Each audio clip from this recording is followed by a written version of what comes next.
세계가 발칵 뒤집혔습니다. 분담금 납부를 미루며 갑질하던 인도네시아 정부가 한국에 고개를 숙였기 때문입니다. 돈 대신 파묘로 지급하겠다며 분담금 납부를 또 미룬 인도네시아, 계약서에도 없던 기술 이전을 해달라며 뒤로는 프랑스 전투기를 또 사들였죠. 하지만 바로 그때 한국이 움직이기 시작했습니다. 한국은 KF-21 출고식에서 인도네시아의 국기를 싹 다 빼버렸고 인도네시아에 배정됐던 KF-21 16대를 전부 아랍에미리트에 넘겨버렸죠. 도대체 무슨 일이 벌어진 걸까요?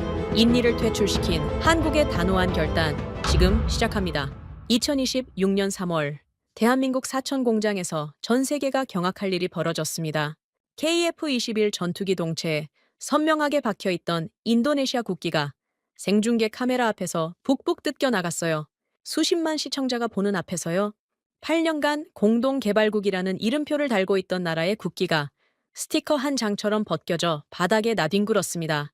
그 자리를 채운 건 금장 로고가 박힌 UAE 전용기와 1조 원짜리 현금 수표였죠. 도대체 어떻게 이런 일이 가능했을까요? 이 참극의 반가쇠를 당긴 건 바로 접니다. 저는 아리프 위자야, 인도네시아 국방부 획득총괄국장이었습니다. 28년간 자카르타 방산 조달의 모든 거래를 주물러 온 사람이에요. 동남아시아에서 제 사인 없이 전투기 한 대도 굴러가지 못한다는 자부심으로 살아왔습니다. 한국이라는 나라를 저는 언제든 구워 삶을 수 있는 하청업체쯤으로 여겼어요. 1조 원의 빚을 밀어놓고도 코웃음을 쳤습니다. 그 오만의 대가가 얼만지 저는 사흘 전까지도 몰랐습니다. 모든 건 그날 자카르타 회의실에서 시작됐어요. 한국 대표단을 3시간이나 복대 세워놓고 저는 느긋하게 커피를 마시고 있었습니다. 일부러 그런 겁니다. 복도 소파가 불편하다는 건 저도 알았어요. 쿠션이 얇아서 30분만 앉아 있어도 엉덩이가 아프거든요.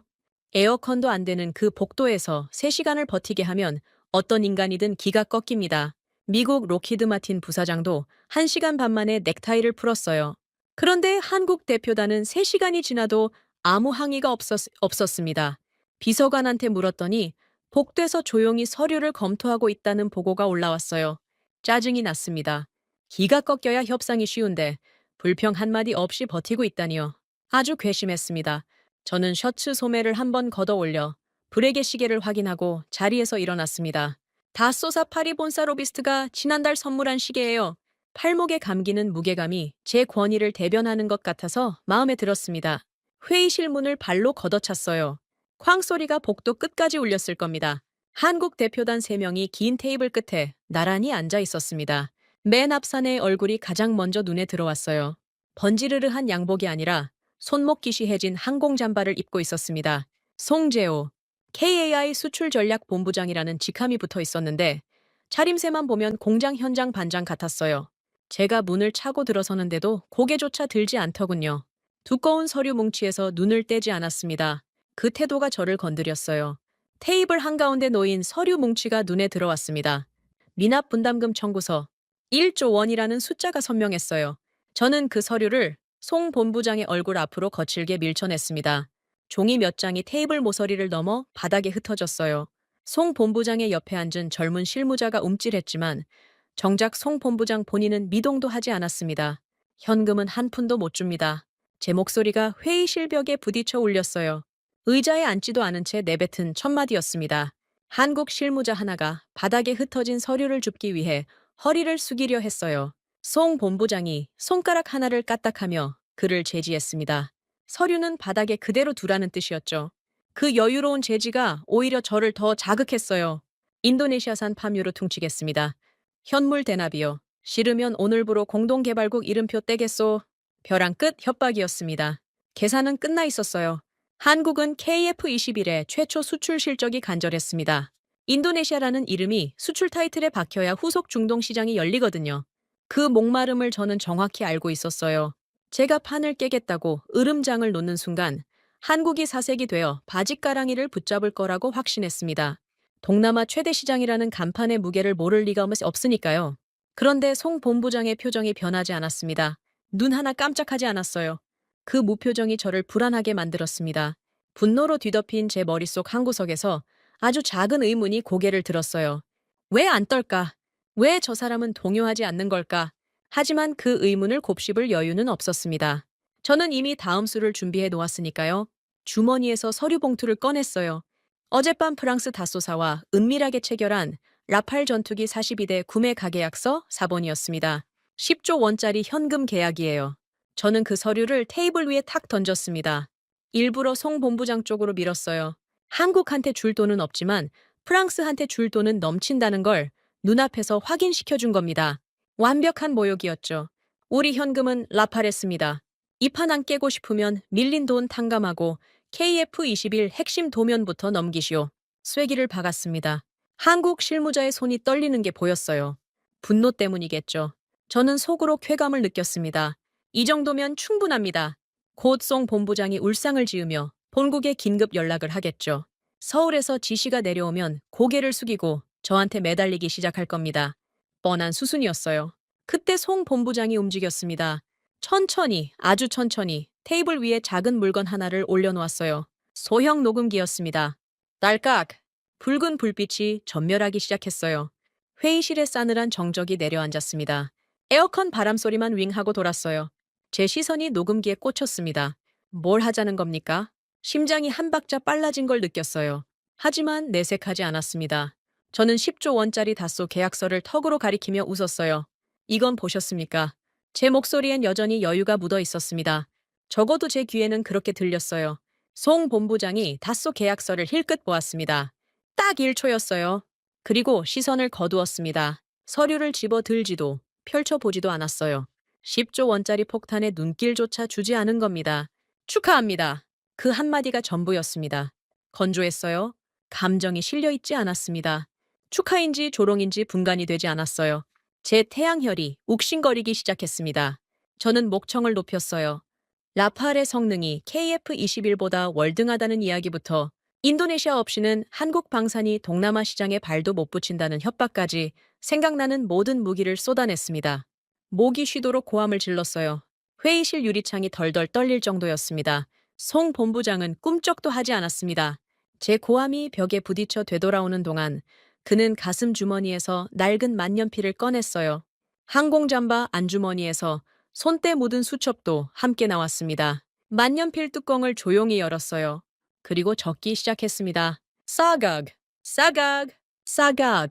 제가 내뱉은 말들이 그대로 수첩 위에 올라갔습니다. 토시 하나 틀리지 않았어요. 간간히 손목의 낡은 카시오 지샥 시계를 확인하며 오후 4시 27분 현물 대납 요구 재차 확인이라는 메모를 덧붙였습니다. 감정이 전혀 없었어요.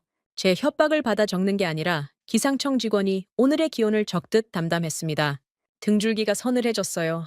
설명할 수 없는 한기였습니다. 에어컨 때문이 아니었어요. 바닥에 엎드려 빌어야 할 사람들이 도리어 기계처럼 제 협박을 건조하게 기록만 하고 있었습니다. 제가 쏟아내는 모든 말이 제 의지와 상관없이 어딘가에 정밀하게 보관되고 있다는 감각이 목덜미를 스쳤어요.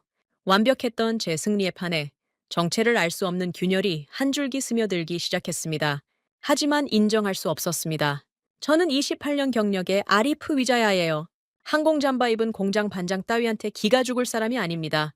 저는 의자를 박차고 일어서며 최후 통첩을 내뱉었어요. 사흘 안에 답을 가져오시오. 아니면 끝입니다. 송 본부장은 만년필 뚜껑을 닫았습니다. 수첩을 덮고 가슴 주머니에 넣었어요. 자리에서 일어나며 녹음기를 집어들었습니다. 붉은 불빛이 꺼졌어요.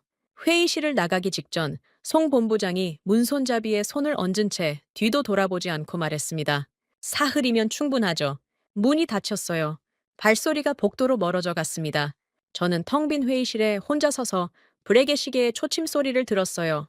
방금까지 제가 압도하고 있었는데 마지막 한마디가 자꾸 머릿속을 맴돌았습니다. 사흘이면 충분하다니 뭐가 충분하다는 겁니까? 시계 초침이 똑딱거릴 때마다 설명할 수 없는 불쾌감이 심장 밑바닥에서 조금씩 차올랐습니다. 사흘이 아니라 이틀이었습니다. 송재호 본부장이 자카르타를 떠난 지 이틀 만에 샤프리 장관에게서 전화가 왔어요. 새벽 6시였습니다. 장관이 새벽에 전화를 거는 건 두 가지 경우뿐이에요. 아주 좋은 소식이거나 누군가의 목을 치라는 명령이거나 그날은 전자였습니다. 위자야, 올해 KF-21 분담금 예산을 전액 삭감했다. 한 푼도 안 남겼어. 장관의 목소리엔 웃음기가 묻어 있었습니다. 한국 놈들 길들이기라는 이름이 붙은 작전이었어요. 예산이 없으니 돈을 못 준다. 이건 정치적 결정이니 협상 대상이 아니다. 그렇게 밀어붙이면 한국이 결국 무릎을 꿇을 거라는 계산이었죠. 저는 침대에서 벌떡 일어나 거수경례를 했습니다. 전화기 너머로요. 장관님 명판단이십니다. 그 말에 장관이 껄껄 웃었어요. 저도 웃었습니다. 그때까지만 해도 이 세상에 두려울 게 없었어요. 예산 삭감 소식을 한국 쪽에 통보한 건 사흘 뒤였습니다. 공문 한 장으로 끝냈어요. 격식을 차릴 필요도 없었습니다. 한국이 어떤 반응을 보일지 뻔했거든요. 항해 공문이 쏟아지겠죠. 외교 채널을 동원해 압박하겠죠. 그러면 저는 우리도 어쩔 수 없다. 국회가 예산을 잘랐다며 양손을 들면 끝이에요. 뻔한 수순이었습니다. 그런데 한국에서 항해 공문이 오지 않았어요. 하루가 지나도 이틀이 지나도 서울에서는 아무 반응이 없었습니다. 외교 채널도 조용했어요. 뭔가 이상했지만 저는 그 침묵을 한국의 굴복으로 해석했습니다. 할 말이 없으니 입을 다문 거라고요. 제 판단이 얼마나 어리석었는지는 나중에야 알게 됐어요. 일주일 뒤 저는 한국을 제대로 엿먹이기 위한 쐐기를 박았습니다.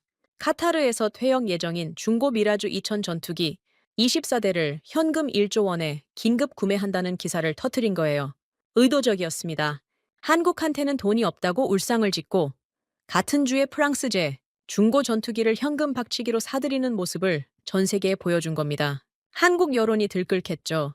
KAI 내부에서 인도네시아와 손절하자는 목소리가 터져 나오겠죠.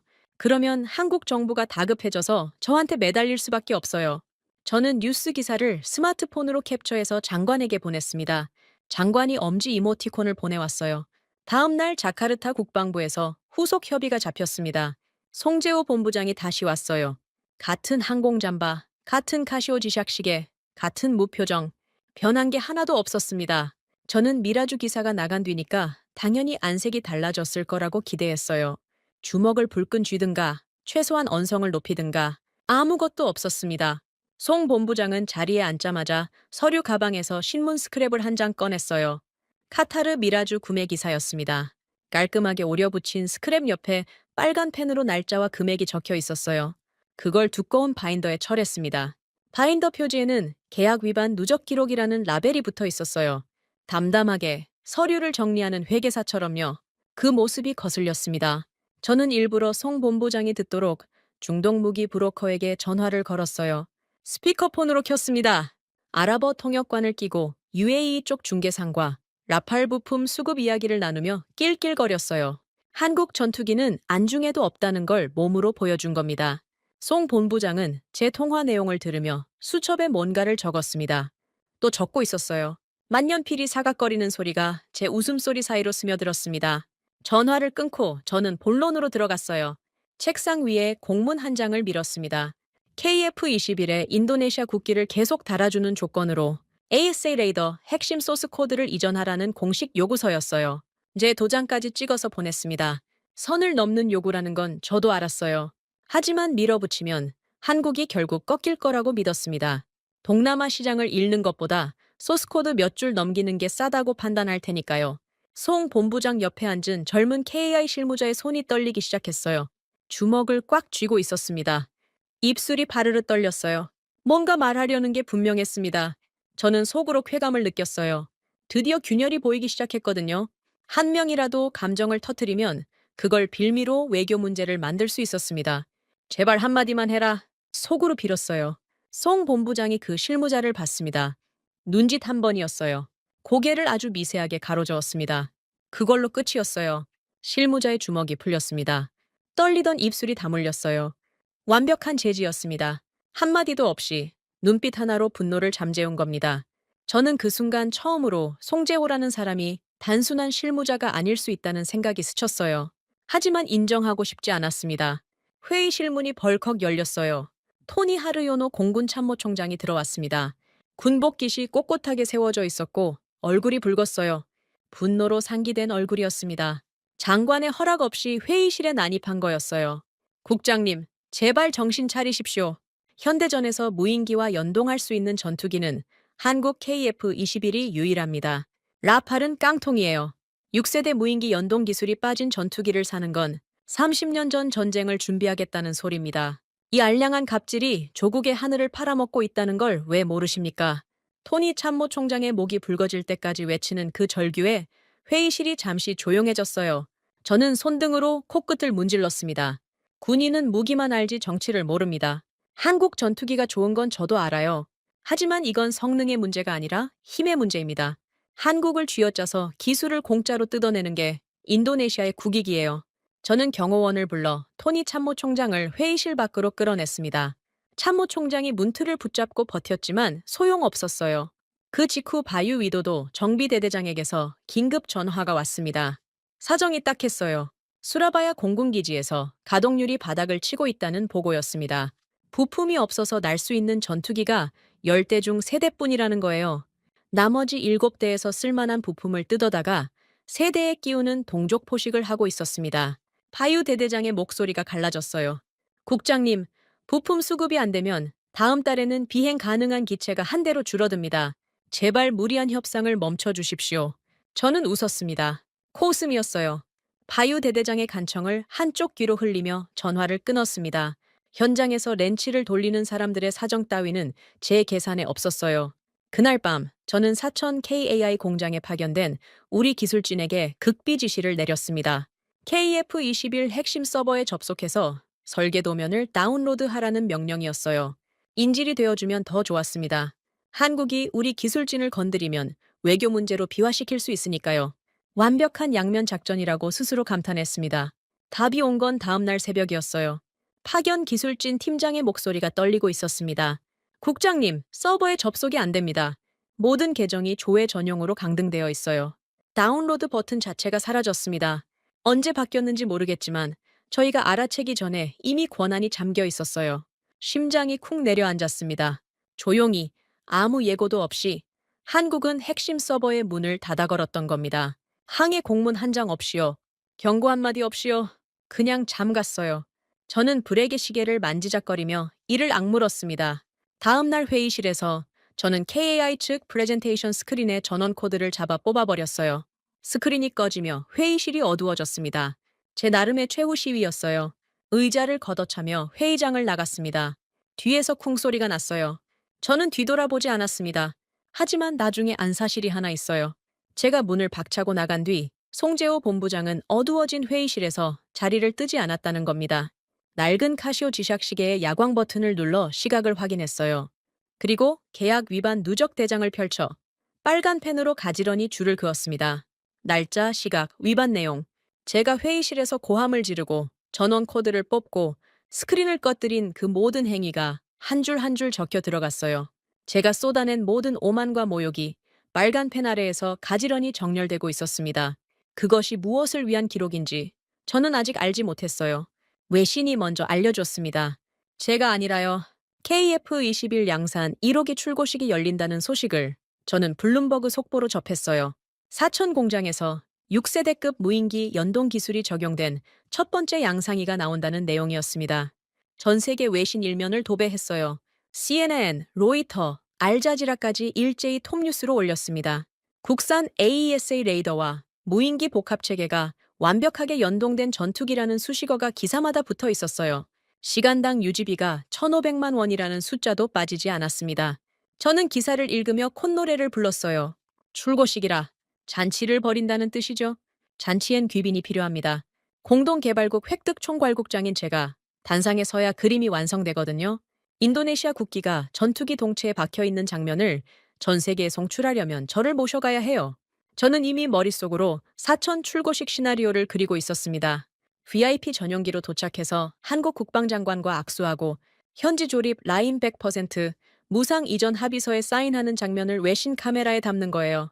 한국이 거절할 수 없는 자리에서 최대한의 전리품을 뜯어내는 겁니다. 출고식까지 딱 일주일 남은 날이었어요. 오전 10시였습니다. 비서관이 노크도 없이 문을 열었어요. 얼굴이 하였습니다. 뭐냐고 물었더니 한마디만 했어요. 한국 쪽 본부장이 왔다고요. 약속 없이, 예고도 없이 저는 의자에 깊숙이 등을 기대며 웃었습니다. 왔군요. 드디어 출고식 VIP 초대장을 들고 온 거예요. 한국도 체면이 있으니까 직접 가져온 거겠죠. 들여보내라고 했습니다. 여유롭게 브레게 시계를 매만졌어요. 집무실 문이 열렸습니다. 송재호 본부장이 성큼성큼 들어왔어요. 항공 잠바는 그대로였지만 걸음걸이가 달랐습니다. 느긋하지 않았어요. 군인처럼 곧고 빨랐습니다. 저는 의자에서 일어나지 않았어요. 앉은 채로 손을 내밀며 말했습니다. 어서 오시오. 초대장 가져왔소? 제 목소리엔 여유가 묻어 있었어요. 송 본부장은 제 손을 잡지 않았습니다. 악수를 무시한 거예요. 대신 오른손에 들고 있던 두툼한 서류 봉투를 제 책상 한가운데 꽂아 넣었습니다. 쿵! 무게감이 있었어요. 서류가 책상 위에 팽고지를 넘어뜨렸습니다. 저는 멈칫했어요. 초대장치고는 너무 두꺼웠거든요. 봉투를 열었습니다. 손끝에 힘이 들어갔어요. 안에서 나온 건 VIP 좌석 배치도가 아니었습니다. 방위사업청과 KAI의 붉은 직인이 나란히 찍힌 공문이었어요. 제목을 읽는 순간 눈동자가 멈췄습니다. 계약 파기 예고장. 5글자가 선명했어요. 핏빛 직인 2개가 마치 눈알처럼 저를 노려보고 있었습니다. 요구사항은 단 3줄이었어요. 미납금 1조 원 전액 현금 납부, 기술 이전 요구 전면 철회, 72시간 내 확약서 서명, 3줄 아래에 작은 글씨가 한 줄 더 있었습니다. 조건 미이행 시 인도네시아 배정 물량 16대 전량 연구 취소. 연구라는 단어에 밑줄이 그어져 있었어요. 코웃음이 나왔습니다. 진짜로요. 배에서부터 올라온 웃음이었어요. 이게 뭡니까? 한국이 감히 인도네시아한테 최후 통첩을 날리겠다고요? 1조 원을 현금으로 내놓으라고요? 72시간 안에? 저는 서류를 집어들고 송 본부장의 눈앞에서 흔들었어요. 이건 명백한 외교적 결례요. 소매를 걷어붙이며 고함을 질렀습니다. 불에게 시계가 형광등 불빛에 번쩍였어요. 인도네시아는 동남아시아 최대 시장이고 한국의 방산 수출에 인도네시아라는 이름표가 얼마나 절실한지 모를 리가 없지 않습니까? 이딴 장난질로 우리를 겁줄 수 있다고 생각했습니까? 저는 있는 힘껏 책상을 내리쳤어요. 컵 받침이 튀어올랐습니다. 송 본부장은 제 고함을 끝까지 들었습니다. 한마디도 끊지 않았어요. 제가 숨을 고를 때까지 기다렸습니다. 그리고 천천히 왼손을 들어 자기 손목에 낡은 카시오 지샥 시계를 톡톡 쳤어요. 검지손가락으로 2번. 그 동작의 의미를 저는 즉시 알아챘습니다. 시간은 흐르고 있다. 72시간의 카운트다운은 이미 시작됐다. 그런 뜻이었어요. 등골이 서늘해졌습니다. 또 그 감각이었어요. 첫 번째 회의 때 느꼈던 것과 같은 설명할 수 없는 한기. 하지만 이번엔 더 선명했습니다. 저는 그 서늘함을 분노로 덮어 씌웠어요. 나가쇼! 고함과 함께 손가락으로 문을 가리켰습니다. 뒤통수에 대고 쌍욕을 퍼부었어요. 인도네시아어로, 영어로 생각나는 모든 언어를 동원했습니다. 송 본부장은 제 욕설을 등에 맞으며 집무실을 나갔어요. 뒤돌아보지 않았습니다. 발소리가 복도로 멀어지는 동안에도 저는 욕을 멈추지 못했어요. 목이 쉬어갔습니다. 문이 닫히고 집무실이 조용해졌을 때 저는 책상 위에 남겨진 서류를 다시 내려다봤습니다. 핏빛 직인 2개가 여전히 저를 올려다보고 있었어요. 72시간, 사흘, 고작 사흘이잖아요. 한국이 진짜로 끊겠습니까? 인도네시아를요? 동남아시아 최대 시장을요? 말도 안 됩니다. 허세예요. 해어세. 저는 서류를 구겨 쓰레기통에 던졌습니다. 정확히 던졌어요. 쓰레기통 안에 깔끔하게 들어갔습니다. 저는 의자에 다시 앉아 다리를 꼬았어요. 불에게 시계의 초침이 조용히 돌아갔습니다. 허세라고 다시 한번 속으로 되뇌었어요. 그런데 손이 떨렸습니다. 아주 미세하게요. 불에게 시계줄을 매만지는 손가락 끝이 눈에 띄지 않을 정도로 흔들리고 있었어요. 저는 주먹을 꽉 쥐어 떨림을 잡았습니다. 아무도 안 봤어요. 아무도요. 쓰레기통에 구겨 넣은 서류가 자꾸 신경 쓰였습니다. 30분쯤 지났을까요? 저는 결국 자리에서 일어나 쓰레기통에 손을 넣었어요. 구겨진 서류를 꺼내 펼쳤습니다. 접힌 자국 사이로 붉은 직인이 다시 보였어요. 연구 취소. 연구라는 글자가 구김살 사이에서도 흐려지지 않았습니다. 저는 서류를 책상 서랍 맨 안쪽에 밀어넣고 서랍을 닫았어요. 그날 밤 잠이 오지 않았습니다. 새벽 3시에 침대에서 일어나 서재로 갔어요. 책상 서랍을 열었습니다. 서류가 그대로 있었어요. 저는 어둠 속에서 한참을 들여다봤습니다. 72시간. 숫자가 머릿속에서 시계 초침처럼 똑딱거렸어요. 한국이 허세를 부리는 걸까요? 아니면 진짜 칼을 뽑은 걸까요? 송재호 본부장이 제 손목 시계를 톡톡 치던 그 동작이 자꾸 떠올랐습니다. 무표정했던 그 얼굴에서 저는 어떤 표정도 읽어내지 못했어요. 분노도, 경멸도, 두려움도 없었습니다. 아무것도 없었어요.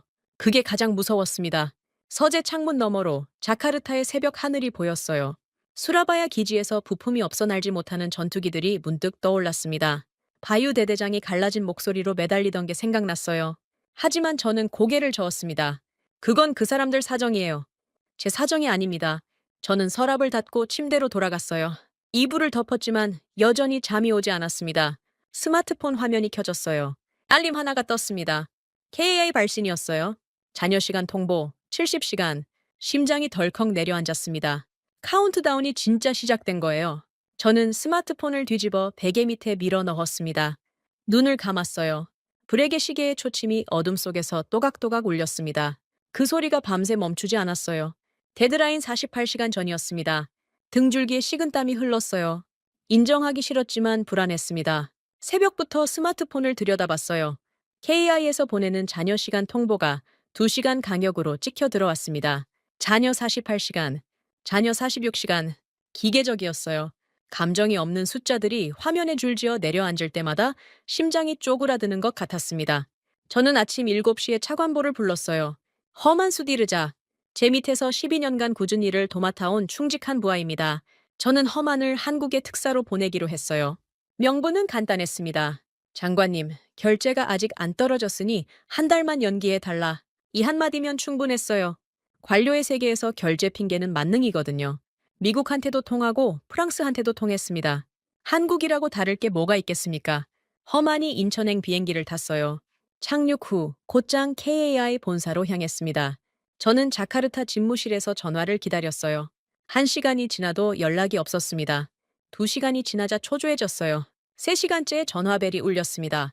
험한의 목소리가 떨리고 있었어요. 국장님, 면담이 거절됐습니다. 로비에서 30분을 기다렸는데 접수 담당자가 나와서 종이 한 장을 건네더군요. 거기에 딱 한 줄 적혀 있었습니다. 72시간 현금 완납 확약서 외 일체의 문서 접수를 거부한다. 그리고 건물 밖으로 안내받았습니다. 수화기를 쥔 손에 힘이 들어갔어요. 문전박대. 인도네시아 국방부 차관보를 문전박대한 겁니다. 로비에서 쫓아냈어요. 저는 이를 악물었습니다. 좋아요. 그렇게 나오겠다는 거죠. 그럼 다른 판을 벌이겠습니다. 제 머릿속에 떠오른 건 언론이었어요. 한국 여론을 뒤집으면 됩니다. KAI가 동남아 최대 파트너를 갑질로 내쫓고 있다는 프레임을 만드는 거예요. 한국 국민들이 들고 일어나면 정부가 압박을 받겠죠. 그러면 KAI도 물러설 수밖에 없습니다. 저는 자카르타 주재 한국 언론 특파원 2명에게 비밀리에 접선했어요. 촌지를 찔러 넣었습니다. 기사 방향까지 친절하게 써줬어요. 한국 방산업체 오만, 동남아 파트너를 협박하는 KAI의 민낯, 제목까지 정해줬습니다. 기사가 송고되기도 전에 역풍이 불어왔어요. 제 책상 위에 놓인 노트북 화면에 속보 알림이 떴습니다. 한국방위사업청 공식 발표. 제목을 읽는 순간 심장이 멎는 줄 알았어요. 인도네시아 계약 위반 사항 팩트체크 일지 전문 공개. 방사청이 선수를 친 겁니다. 제가 언론 플레이를 준비하는 동안 한국은 이미 팩트체크 문서를 전 세계 외신에 뿌려버렸어요. 화면을 스크롤했습니다. 손가락이 떨렸어요. 날짜별로 정리된 위반 기록이 줄줄이 나왔습니다. 파뮤 현물 대납 요구 일시와 발언 원문, 카타르 미라주 현금 구매 건과 예산 삭감 통보 시점의 모순, 에이세 소스코드 이전 요구 공문 전문, 파견 기술진을 통한 설계 도면, 불법 다운로드 시도 정황, 전부 날짜와 시각이 붙어 있었어요. 소수점 단위까지 정확한 금액이 표기되어 있었습니다. 송재호 본부장이 회의실에서 사각거리며 적어 내려가던 그 수첩이었어요. 빨간 펜으로 줄을 긋던 그 바인더였습니다. 제가 쏟아낸 모든 오만과 모욕이 날짜별로 색인이 붙어서 전 세계 앞에 펼쳐진 거예요. 제 얼굴에서 피가 쫙 빠졌습니다. 글로벌 여론이 뒤집혔어요. 로이터가 먼저 받아 적었습니다. CNN이 뒤따랐어요. 알자지라가 특집 패널을 편성했습니다. 제가 준비한 갑질 프레임은 단 한 줄도 기사화되지 못했어요. 대신 전 세계 헤드라인을 도배한 건 인도네시아의 기만적 이중 계약과 불법 기술 탈취 시도라는 문구였습니다. 촌지를 먹인 한국 특파원 2명에게서 연락이 왔어요. 기사를 못 쓰겠다고요? 방사청 팩트체크가 너무 촘촘해서 반박할 구석이 없다는 거였어요. 다급해졌습니다. 저는 긴급 이메일을 작성했어요. 파뮤 대납 비율을 50%로 줄이겠다는 2차 타협안이었습니다. 반은 현금, 반은 파뮤. 나름 양보한 겁니다. 전송 버튼을 누르고 화면을 뚫어지게 쳐다봤어요. 수신 확인이 뜨기까지 5분이 걸렸습니다. 답장은 그로부터 30초 만에 왔어요. 본 문서는 72시간 현금 완납 확약서가 아니므로 자동 폐기합니다. 한 줄이었습니다. 사람이 쓴 문장이 아니었어요. 매크로 답변이었습니다. 자동 응답. 제 타협안을 사람이 읽지도 않았다는 뜻이에요. 기계가 걸러낸 겁니다. 손바닥으로 책상을 내리쳤어요. 커피잔이 넘어져 서류 위에 갈색 얼룩이 번졌습니다. 데드라인 24시간 전이었어요. 저는 외교 카드를 꺼냈습니다. 주한 인도네시아 대사관에 긴급 훈령을 내려 한국 외교부에 압박을 넣으라고 지시했어요. 대사급 면담을 요청했습니다. 방산 계약은 양국 외교 관계의 근간이니 신중하게 처리해달라는 논리였어요. 외교부가 나서면 방사청도 KI도 한 발 물러설 수밖에 없습니다. 그렇게 믿었어요. 대사관에서 회신이 온 건 2시간 뒤였습니다. 한국 외교부 동아시아 태평양 국장이 대사를 만났대요. 면담 시간은 7분이었습니다. 국장이 한 말은 단 한 문장이었어요. 방산 수출은 철저한 계약 원칙의 문제이며 외교부 소관이 아닙니다. 그리고 자리에서 일어났대요. 7분. 고작 7분이었습니다. 밤이 깊어지고 있었어요. 데드라인 18시간 전, 저는 최후의 타협안을 만들었습니다. 분담금 10년 거치 분할 납부. 지금 당장 현금이 없으니 10년에 걸쳐 나눠 갚겠다는 제안이었어요. 성의를 보여야 한다고 생각해서 공증까지 받았습니다. 자카르타 공증사무소를 새벽에 깨워서 도장을 받아왔어요. 떨리는 손으로 스캔해서 KAI에 전송했습니다. 답이 바로 왔어요. 이번엔 매크로가 아니었습니다. 화상 연결 요청이었어요. 가슴이 뛰었습니다.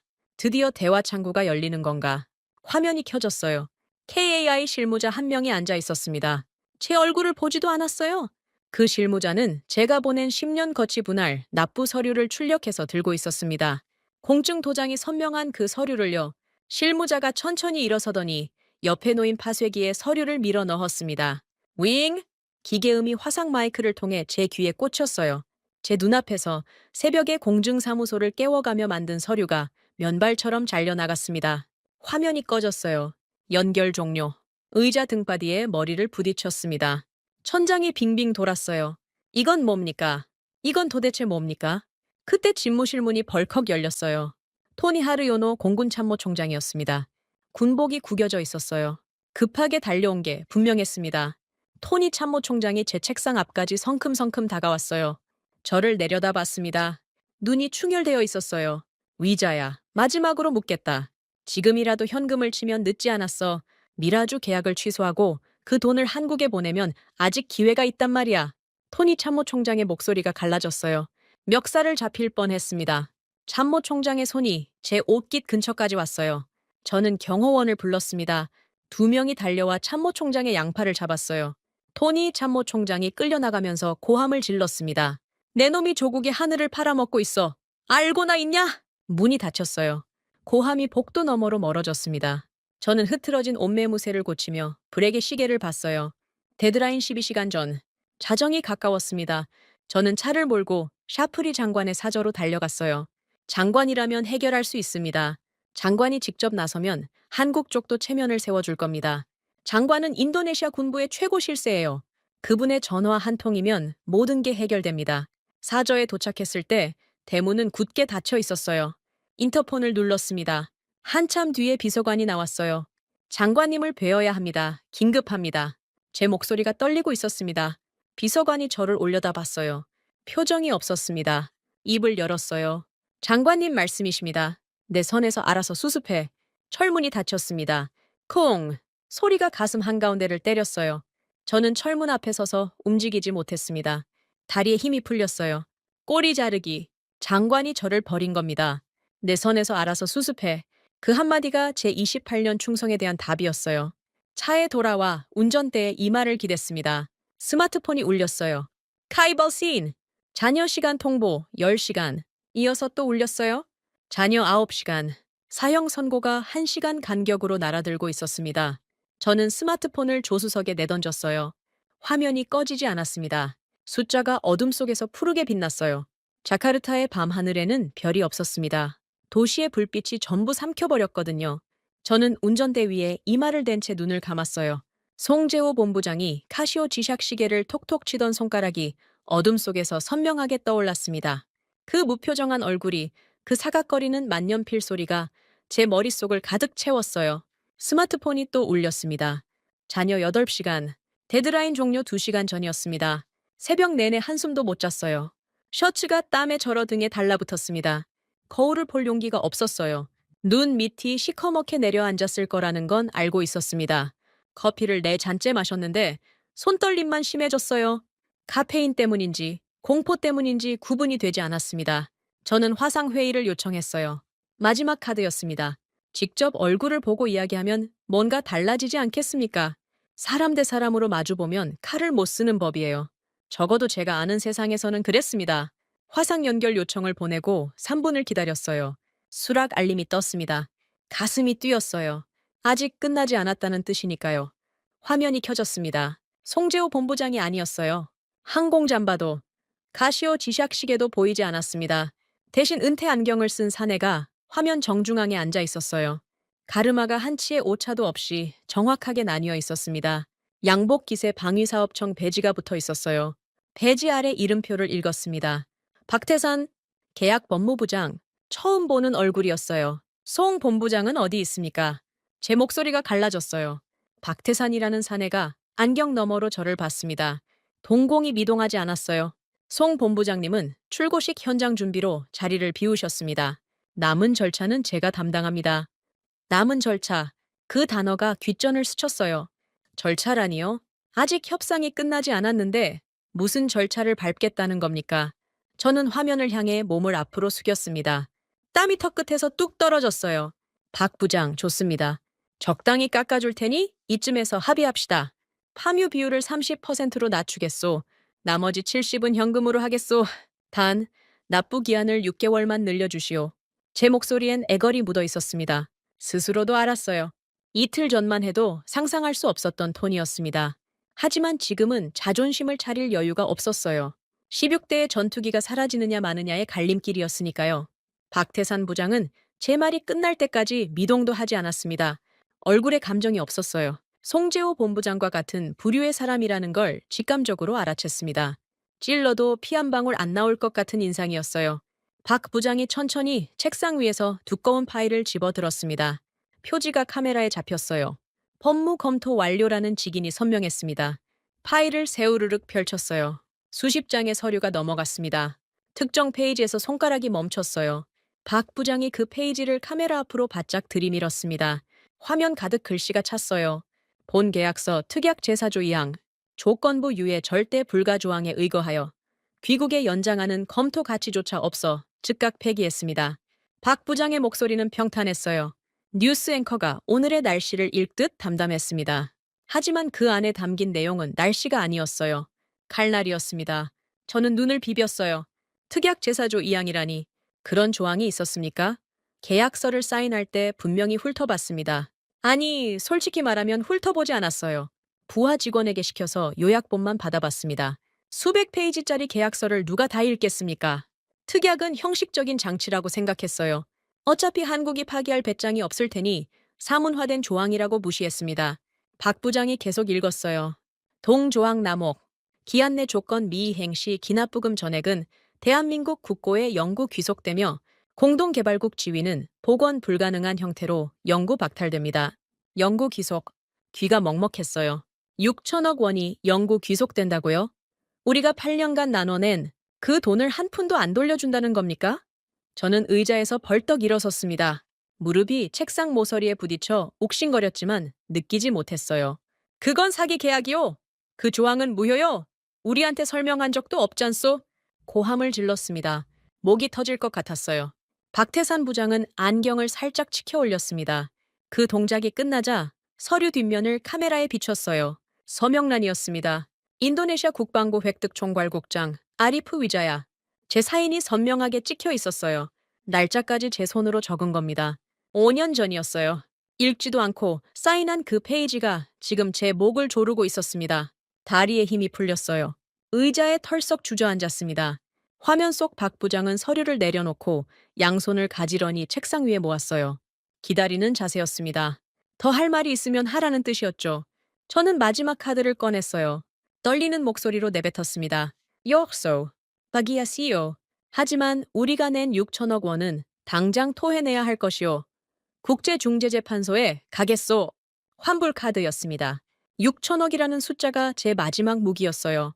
한국이 아무리 원칙을 내세워도 6천억 원을 그냥 삼킬 수는 없을 겁니다. 국제 여론이 가만 놔두지 않을 거예요. 최소한 돈이라도 건져야 했습니다. 박태산 부장이 입꼬리를 미세하게 움직였어요. 웃음이 아니었습니다. 실소에도 미치지 못하는 경련에 가까운 움직임이었어요. 박 부장이 방금 읽었던 서류를 다시 들어 올렸습니다. 같은 페이지를 카메라에 비췄어요. 제 사인 바로 위에 있던 문구를 검지 손가락으로 짚었습니다. 다시 한번 말씀드리겠습니다. 기납부금 전액 국고, 영구 귀속, 귀국이 사인하신 조항입니다. 화면이 흐려졌어요. 제 눈에 물이 고인 건지, 화면이 고장난 건지 분간이 안 됐습니다. 6천억 원이 증발한 거예요. 8년간 나눠냈던 돈이 한국 국고에 영원히 묻히게 된 겁니다. 돌려받을 방법이 없었어요. 제가 직접 사인한 조항이니까요. 머리가 하얘졌습니다. 이성이 무너지는 소리가 귀 안에서 울렸어요. 저는 떨리는 손으로 스마트폰을 집어들었습니다. 4천 KAI 공장에 파견된 우리 기술진 팀장에게 메시지를 보냈어요. 극비 지시였습니다. KAI 내부망에 연결된 컴퓨터에서 물리적으로 하드디스크를 뽑아라. 서버가 잠겨 있으면 본체를 통째로 들고 나와라. 뭐라도 갖고 나와야 합니다. 뭐라도요? 답장이 온 건 7분 뒤였어요. 팀장의 메시지는 짧았습니다. 국장님, 모든 계정이 잠금 처리됐습니다. 기숙사에서 짐을 빼라는 통보를 받았어요. 한국 경찰이 와 있습니다. 지금 통제 아래서 짐을 싸고 있습니다. 스마트폰이 손에서 미끄러졌어요. 바닥에 떨어져 화면이 갈라졌습니다. 한국 경찰. 경찰이 왔다고요? 저는 의자에서 굴러떨어졌어요. 무릎이 바닥에 부딪혔습니다. 통증이 올라왔지만 느끼지 못했어요. 화상 화면 속 박태산 부장은 여전히 같은 자세로 앉아 있었습니다. 양손이 가지런히 모아져 있었어요. 안경 너머 동공에 아무런 감정이 없었습니다. 제가 바닥에서 기어 올라와 화면을 붙잡고 악을 쓰는 동안에도 미동이 없었어요. 이건 사기요. 국제재판소에 가겠소. 전 세계가 알게 될 것이오. 제 목소리가 찢어졌습니다. 성대가 타는 것 같았어요. 박태산 부장이 천천히 안경을 벗었습니다. 렌즈를 양복 안감으로 닦았어요. 다시 썼습니다. 그 동작이 끝나자 오른손을 움직여 책상 한쪽에 놓인 작은 장치 위에 손가락을 올렸어요. 빨간색 타이머였습니다. 디지털 숫자가 깜빡이고 있었어요. 저는 화면에 바짝 얼굴을 들이밀었습니다. 타이머의 숫자가 보였어요. 3분 27초, 3분 26초. 데드라인 종료까지 남은 시간이었습니다. 숫자가 하나씩 줄어들 때마다 심장이 같이 쪼그라들었어요. 1분이 지났습니다. 박 부장은 움직이지 않았어요. 저도 움직이지 못했습니다. 화면 속 타이머 숫자만 줄어들었어요. 2분, 1분, 30초, 10초. 박태산 부장이 입을 열었습니다. 공동개발국 지휘 영구 박탈 자동 절차를 발동합니다. 타이머가 0을 가리켰어요. EBI 하는 전자음이 화상 스피커를 통해 제 귀에 꽂혔습니다. 짧고 날카로운 소리였어요. 그 소리가 끝나자 화면에 붉은 글씨가 떠올랐습니다. 절차 개시 완료. 박태산 부장이 서류를 덮었어요. 파일을 닫고 책상 위에 내려놓았습니다. 안경 너머 시선이 카메라를 똑바로 응시했어요. 위자야 국장님, 72시간 동안 기회를 드렸습니다. 화면이 꺼졌어요. 연결 종료. 제 집무실에 정막이 내려앉았습니다. 모니터 화면에 제 얼굴이 비쳤어요. 땀범벅이 된 얼굴, 충혈된 눈, 벌어진 입. 그 얼굴이 제 것이라는 게 믿기지 않았습니다. 불의 계시계에 초침이 텅 빈 방 안에서 또각거렸어요. 그 소리밖에 들리지 않았습니다. 버비. 차가운 기계음이 스마트폰에서 울렸습니다. 자정 정각이었어요. 72, 시간의 카운트다운이 끝났다는 알림이었습니다. 화면에 뜬 문구는 단 한 줄이었어요. 데드라인 만료. 최종 절차 개시. 저는 집무실 소파에 구겨진 채 그 알림을 멍하니 들여다봤습니다. 밤새 잠을 못 잤어요. 넥타이는 풀린 지 오래였고 셔츠 단추 2개가 뜯겨나가 있었습니다. 언제 뜯었는지도 기억나지 않았어요. 화상 연결 요청이 들어왔습니다. KAI 발신이었어요. 저는 떨리는 손으로 수락 버튼을 눌렀습니다. 화면이 켜졌어요. 송재호 본부장이 앉아 있었습니다. 항공잠바 대신 감색 정장을 입고 있었어요. 처음 보는 차림이었습니다. 출고식 복장이구나 하는 생각이 스쳤어요. 그 사람한테는 잔치가 시작되는 날이니까요. 송 본부장이 저를 똑바로 봤습니다. 카메라 렌즈를 통해 제 눈과 그의 눈이 마주쳤어요. 28년 관료 생활에서 수많은 눈빛을 봐왔지만 저렇게 고요한 눈은 처음이었습니다. 분노도 경멸도 연민도 없었어요. 그냥 사실을 확인하는 눈이었습니다. 송 본부장의 오른손이 움직였어요. 책상 위에 놓인 서류를 들어 올렸습니다. 두꺼운 계약서 원본이었어요. 수백 페이지짜리. 8년 전 제가 사인한 바로 그 문서였습니다.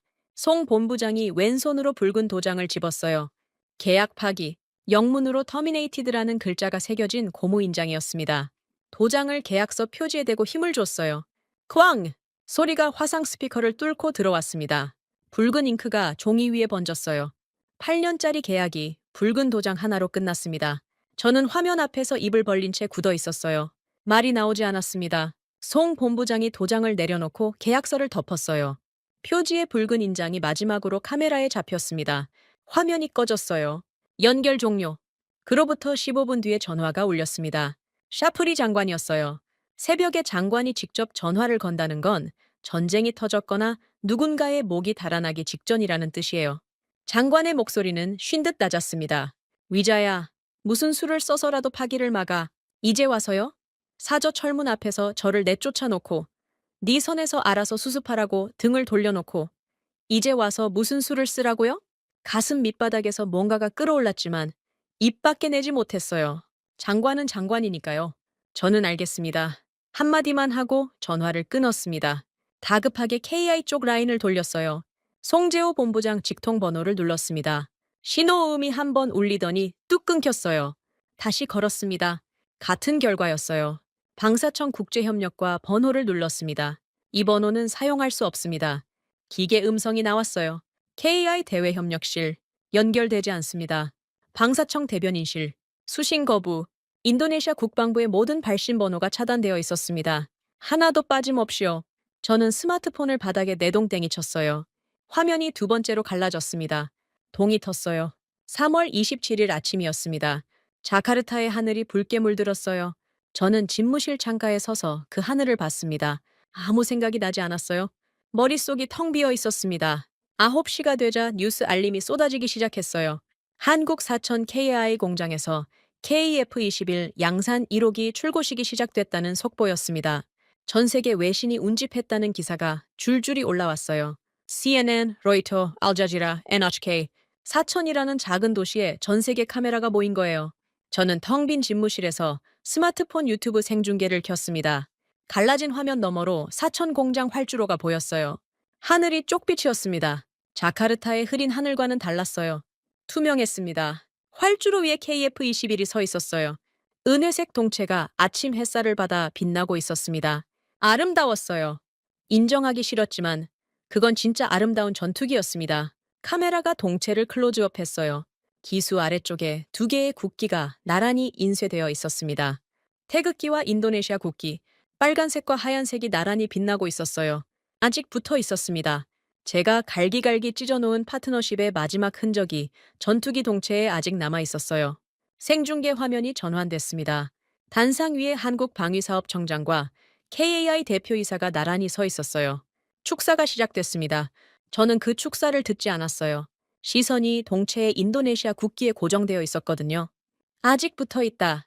아직은 괜찮다. 무의미한 위안이었지만 그것밖에 붙잡을 게 없었습니다. 축사가 끝났어요. 박수 소리가 스피커를 통해 울려 퍼졌습니다. 그리고 카메라가 다시 전투기 쪽으로 돌아갔어요. 제 심장이 멎었습니다. KAI 정비복을 입은 사내 두 명이 전투기를 향해 성큼성큼 걸어가고 있었어요. 손에 뭔가를 들고 있었습니다. 헤라와 클리닝천이었어요. 생중계 카메라가 그들을 따라갔습니다. 수십만 시청자가 보고 있었어요. 정비사 두 명이 전투기 기수 아래에 섰습니다. 인도네시아 국기가 바로 눈앞이었어요. 한 명이 헤라를 국기 시트지 모서리에 밀어 넣었습니다. 쓱! 시트지가 들렸어요. 다른 한 명이 모서리를 잡았습니다. 그리고 당겼어요. 버그! 소리가 났어요. 빨간색과 하얀색이 동체에서 벗겨지기 시작했습니다. 스티커였어요. 스티커처럼 뜯겨 나갔습니다. 북북. 접착제가 늘어나며 실이 생겼어요. 정비사가 힘을 주자 시트지가 한 번에 떨어져 나왔습니다. 인도네시아 국기가 구겨진 차에 정비사의 손에 들려 있었어요. 정비사가 그걸 접었습니다. 4번을 접어 주머니 크기로 만들었어요. 그리고 정비복 주머니에 쑤셔 넣었습니다. 끝이었어요. 8년짜리 파트너십이 30초 만에 뜯기고 접히고 주머니 속으로 사라졌습니다. 활주로에 있던 외신 기자들의 플래시가 일제히 터졌어요. 셔터 소리가 기관총 소리처럼 쏟아졌습니다. 유튜브 생중계 실시간 채팅창에 글자들이 쏜살같이 올라갔어요. 영어, 아랍어, 한국어, 일본어. 전 세계가 그 장면을 목격했습니다. 제 손에서 스마트폰이 미끄러졌어요. 세 번째였습니다. 바닥에 떨어진 스마트폰 화면에서 생중계가 계속됐어요. 국기가 뜯긴 자리에 은회색 동체 표면만 드러나 있었습니다. 깨끗했어요. 마치 처음부터 아무것도 없었던 것처럼. 그때 뒤에서 무릎 꿇는 소리가 들렸습니다. 쿵! 돌아봤어요. 바유 위도도 정비대대장이 집무실 문간에 서 있었습니다. 아니, 서 있었다기보다는 무너져 내리고 있었어요. 손에 들고 있던 몽키 스패너가 바닥에 떨어졌습니다. 쨍그랑 소리가 났어요. 바유 대대장의 무릎이 바닥에 닿았습니다. 양손으로 얼굴을 감쌌어요. 우리 하늘이 지워졌어. 바유 대대장의 목소리가 갈라졌습니다. 울음이었어요. 수라바야 기지에서 부품 없는 전투기를 동족포식으로 겨우 살려내던 사내가 갈라진 스마트폰 화면 너머로 조국의 국기가 뜯겨나가는 걸 보며 바닥에 주저앉은 거예요. 몽키 스패너가 발밑에 나뒹굴고 있었습니다. 그 스패너로 매일 전투기 볼트를 조이던 손이 지금은 제 얼굴을 감싸고 떨고 있었어요. 저는 바유 대대장을 내려다봤습니다. 아무 말도 할 수 없었어요. 위로할 자격이 없었거든요. 부품을 보내달라고 매달리던 바유 대대장을 코웃음으로 쫓아냈던 사람이 접니다. 참모 총장의 경고를 경호원을 시켜 끌어낸 사람이 접니다. 그 모든 결정의 끝에 지금 이 장면이 있었어요.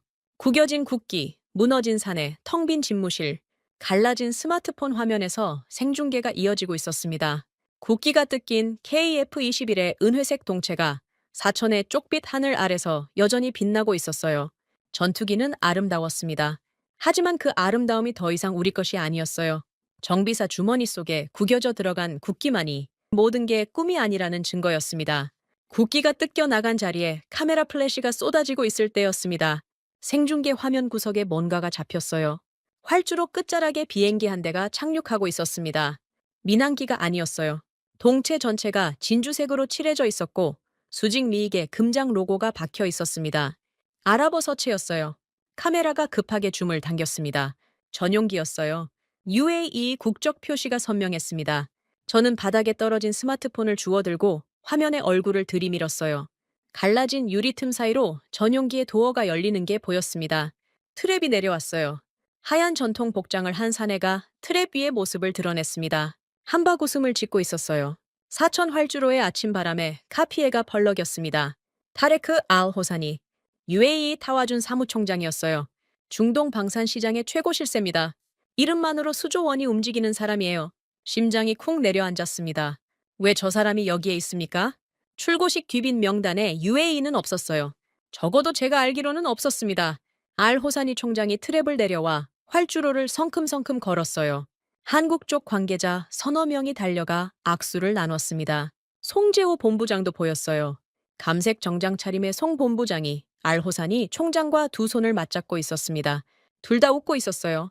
오래전부터 알던 사이처럼 자연스러웠습니다. 제 머릿속에서 경보음이 울렸어요.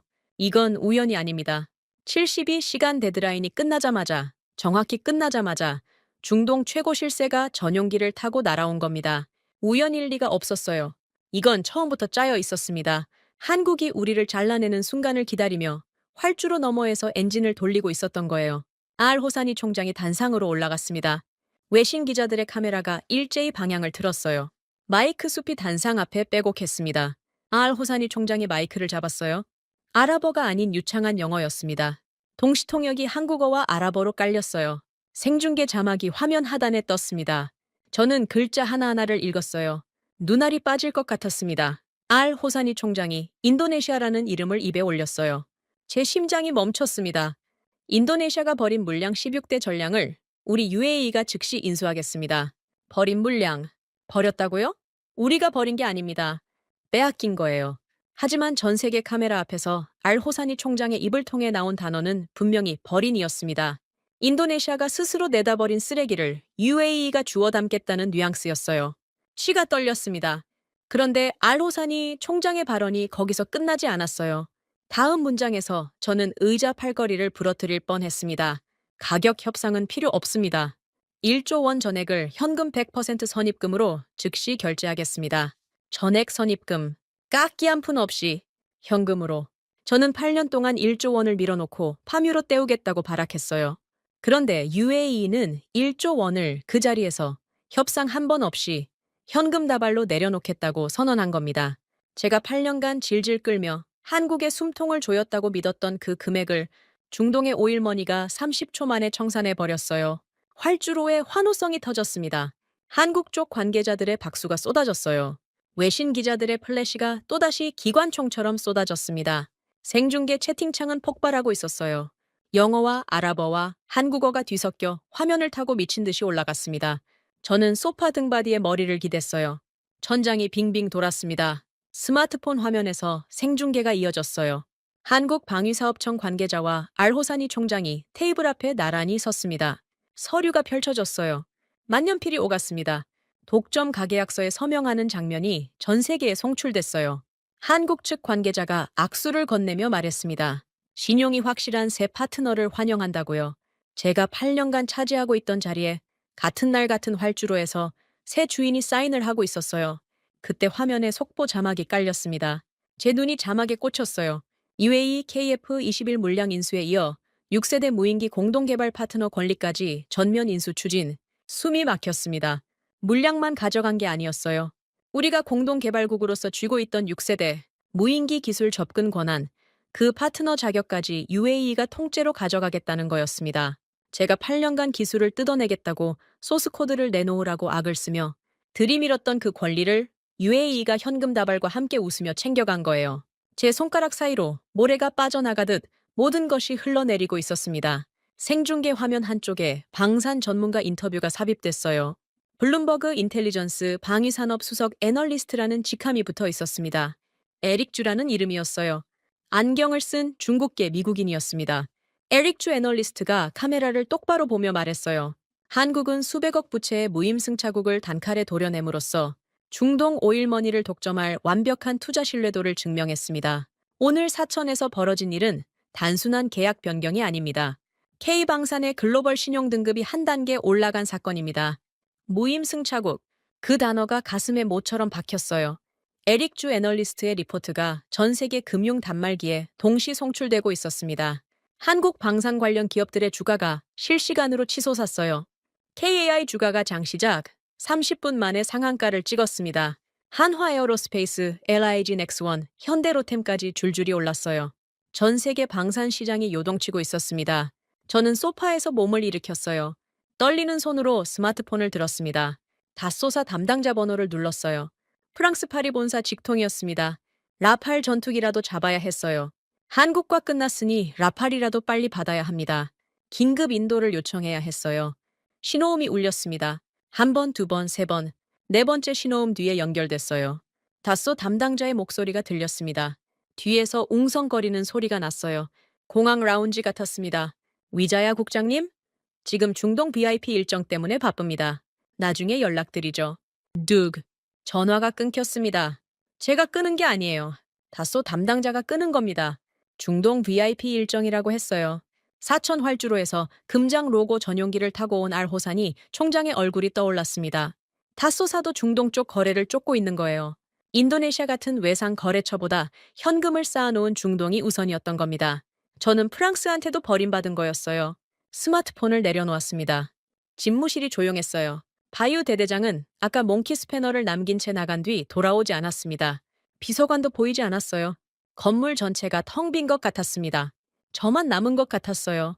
갈라진 스마트폰 화면에서 생중계가 아직 이어지고 있었습니다. 사천 활주로 위의 축제는 끝날 줄 몰랐어요. 알 호사니 총장이 송재호 본부장과 나란히 KF-21 앞에 서서 기념 촬영을 하고 있었습니다. 전투기 동체에는 국기가 뜯긴 자리만 남아 있었어요. 곧 그 자리에 UAE 국기가 붙겠죠. 인도네시아의 빨간색과 하얀색 대신 초록과 하얀과 검정과 빨강이 나란히 박힐 거예요. 제가 한국을 길들인다며 콧노래를 불렀던 그 72시간이 뭐였는지 이제야 보였습니다. 한국은 제가 깝죽거리는 동안 칼을 갈았어요. 칼만 간 게 아니었습니다. 칼을 갈면서 동시에 새 손님을 불러들인 거예요. 제가 복도에서 한국 대표단을 3시간 세워놓고 커피를 마시던 그때 송재호 본부장은 활주로 너머에서 전용기 엔진 소리를 듣고 있었는지도 모릅니다. 현금 다발을 들고 날아올 새 파트너의 도착 시간을 손목시계로 확인하며 제 고함을 수첩에 적고 있었던 거예요. 저는 브레게 시계를 내려다봤습니다. 다소사 로비스트가 선물한 시계, 금태가 형광등 불빛에 번쩍였어요. 이 시계가 제 팔목에 감겨있는 한 저는 승자라고 믿었습니다. 하지만 지금 이 시계는 제가 누구한테 돈을 받고 조국의 하늘을 팔아넘겼는지를 증명하는 족쇄에 불과했어요. 활주로의 환호성이 스마트폰 스피커를 통해 울려 퍼졌습니다. 전 세계가 축제를 벌이고 있었어요. 한국과 UAE의 악수가 카메라에 잡혀 전 세계로 송출되는 동안 저는 자카르타의 텅 빈 집무실에서 갈라진 스마트폰 화면만 들여다보고 있었습니다. 3월 27일 오후 1시였습니다. 집무실 문이 발길질에 거칠게 열렸어요. 경첩이 비명을 질렀습니다. 무장한 군사경찰 4명이 우르르 들어왔어요. 위장 군복에 완장을 찬 사내들이었습니다. 선두에 선 대위가 제 얼굴을 확인하더니 뒤따르는 병사들에게 턱짓을 했어요. 2명이 제 책상으로 다가왔습니다. 한 명이 제 왼팔을 잡았어요. 다른 한 명이 브레게 시계 잠금쇠를 눌렀습니다. 딸깍! 팔목에서 시계가 풀렸어요. 28년간 방산거래의 온갖 자리에서 소매를 걷어 올려 과시하던 그 시계가 군사경찰의 증거물, 봉투 안으로 미끄러져 들어갔습니다. 시계가 사라진 팔목이 허전했어요. 피부에 시계 자국이 하얗게 남아 있었습니다. 그 하얀 띠를 멍하니 내려다보는 동안 병사들이 책상 위의 서류를 압수자루에 쓸어 담았어요. 서랍을 열었습니다. 맨 안쪽에 밀어 넣었던 구겨진 계약 파기 예고장이 나왔어요. 핏빛 직인이 접힌 자국 사이로 번져 있었습니다. 그것도 봉투에 들어갔어요. 노트북, USB, 명함첩, 수첩, 28년 경력의 흔적들이 압수자루 3개에 나뉘어 담겼습니다. 5분이 채 걸리지 않았어요? 대위가 수갑을 꺼냈습니다. 은색이었어요. 형광등 불빛에 차갑게 번쩍였습니다. 제 양손을 앞으로 내밀라고 했어요? 저는 저도 모르게 손을 내밀었습니다. 저항할 힘이 없었어요. 딸깍! 수갑이 채워졌습니다. 브레게 시계보다 훨씬 무거웠어요. 금속이 뼈를 눌렀습니다. 대위가 제 팔을 잡고 집무실 밖으로 끌어냈어요. 복도가 텅 비어 있었습니다. 비서관도 부하 직원도 아무도 없었어요. 새벽부터 소문이 돌았던 모양입니다. 쥐새끼처럼 다들 숨은 거예요. 복도 끝에 있는 TV 모니터가 켜져 있었습니다. 걸음을 옮기면서 화면이 눈에 들어왔어요. 긴급 기자회견 생중계였습니다. 샤프리 장관이 연단에 서 있었어요. 군복 정장에 훈장이 주렁주렁 달려 있었습니다. 카메라 플래시를 받으며 엄숙한 표정을 짓고 있었어요. 입을 열었습니다. 오늘 대한민국과의 KF-21 공동개발 파기 사태에 대해 국민 여러분께 말씀드리겠습니다. 저는 복도 한가운데 멈춰 섰어요. 군사경찰이 팔을 잡아 끌었지만 다리가 굳어버렸습니다. 화면 속 장관이 계속 말했어요. 철저한 내부 조사 결과 이 모든 참사의 원인은 획득 총괄국장 아리프 위자야의 개인 비리로 밝혀졌습니다.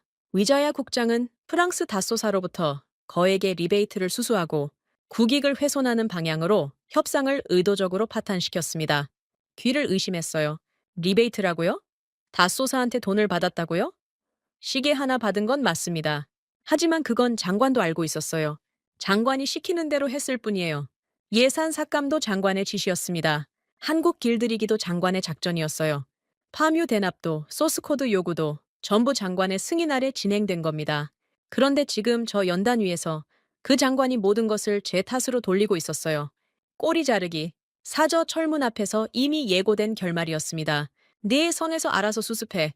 그 한마디가 곧 사형 선고였다는 걸 그때는 몰랐어요. 아니 알면서도 외면했던 거예요. 28년간 충성했으니 설마 나를 버리겠느냐는 어리석은 믿음이 마지막까지 발목을 잡았습니다. 군사경찰이 제 팔을 다시 잡아 끌었어요. 발이 끌리듯 복도를 지나갔습니다. 엘리베이터 앞에서 문이 열리길 기다리는 동안 뒤에서 발소리가 다가왔어요. 단단한 군화 소리였습니다. 돌아봤어요. 토니 하르요노 공군 참모총장이었습니다. 토니 참모총장이 군사경찰에게 손짓했어요. 잠깐만 멈춰라. 대위가 고개를 끄덕였습니다. 토니 참모총장이 제 앞에 섰어요. 가까웠습니다. 숨결이 느껴질 만큼요. 참모총장의 눈이 충혈되어 있었어요. 잠을 못 잔 게 분명했습니다.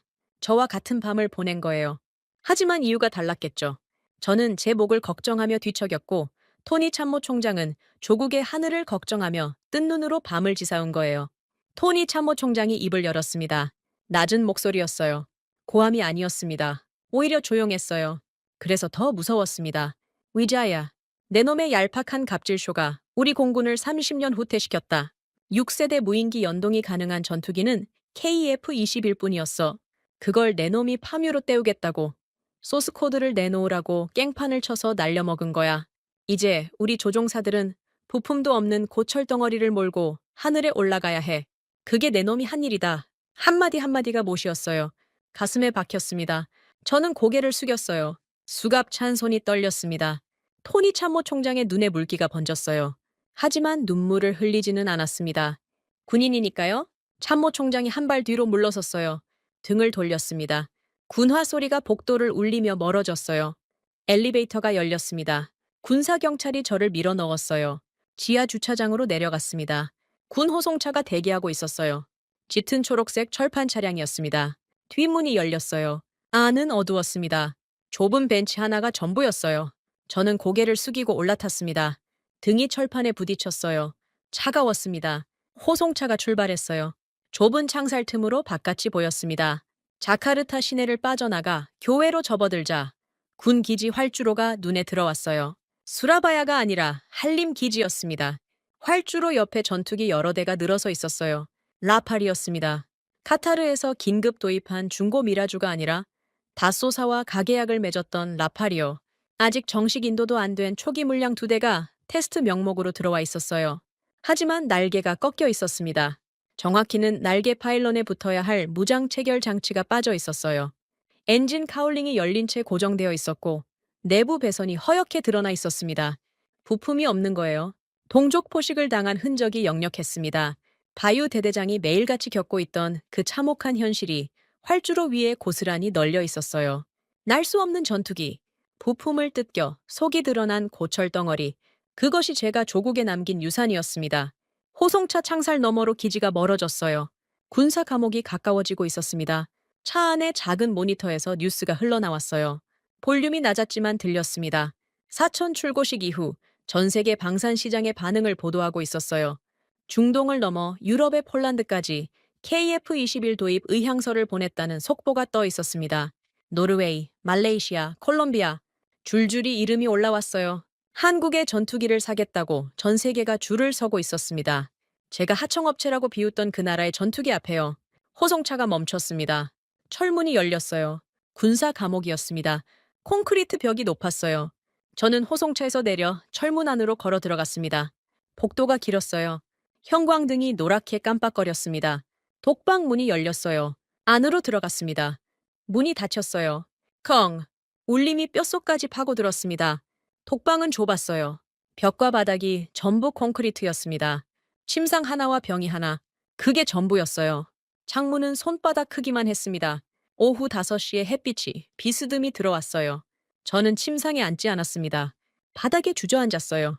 차가운 콘크리트가 등을 눌렀습니다. 수갑이 풀린 손목에 빨간 자국이 남아 있었어요.